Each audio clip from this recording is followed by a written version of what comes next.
Border Gavaskar ട്രോഫിയിൽ ദയനീയമായി പരാജയപ്പെട്ട് വേൾഡ് ടെസ്റ്റ് ചാമ്പ്യൻഷിപ്പിൽ നിന്നും പുറത്തായ ഇന്ത്യൻ ടീമിനെയും അതിലെ ചില മഹാരാധന്മാരെ കുറിച്ചൊക്കെ ഓർത്തിട്ട് ഉള്ള ഒരു വിഷമം അല്ലെങ്കിൽ സങ്കടം അല്ലെങ്കിൽ ദേഷ്യം അങ്ങോട്ട് മാറുന്നില്ല.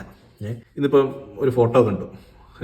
വിരാട് കോഹ്ലി 36 വയസ്സ്, രോഹിത് ശർമ്മ 37 വയസ്സ്, രവിചന്ദ്രൻ അശ്വിൻ 38 വയസ്സ്. നിങ്ങൾക്കറിയാം, വിരാട് കോഹ്ലിയും രോഹിത് ശർമ്മയും സ്പെഷ്യലിസ്റ്റ് ബാറ്റ്സ്മാൻമാരാണ് അല്ലേ. വല്ലപ്പോഴും ബോൾ ചെയ്യും, അത് കാര്യമാക്കേണ്ട ബാറ്റ്സ്മാൻമാരാണ്. രവിചന്ദ്രൻ അശ്വിൻ ആണെങ്കിൽ സ്പെഷ്യലിസ്റ്റ് ബൗളറാണ്, ബാറ്റും ചെയ്യും. എന്നാൽ ഓൾറൗണ്ടർ എന്ന പട്ടികയിൽപ്പെടുത്തിയിട്ടൊന്നല്ല ടീമിൽ ഉൾപ്പെടുത്തിയിരിക്കുന്നത് കേട്ടോ. ഇവരുടെ ഒരു ബാറ്റിംഗ് ആവറേജ് ഈ 2024-25 സീസണിലെ ടെസ്റ്റിലേട്ടോ ഒന്ന് നോക്കാം. രോഹിത് ശർമ്മ 10.93, വിരാട് കോഹ്ലി 23.5, സ്പെഷ്യലിസ്റ്റ് ബാറ്റ്സ്മാൻമാരായിരുന്നേ. ഇനി രവിചന്ദ്രൻ അശ്വിൻ 30.28 റൺസാണ് അദ്ദേഹത്തിൻ്റെ ബാറ്റിംഗ് ആവറേജ്.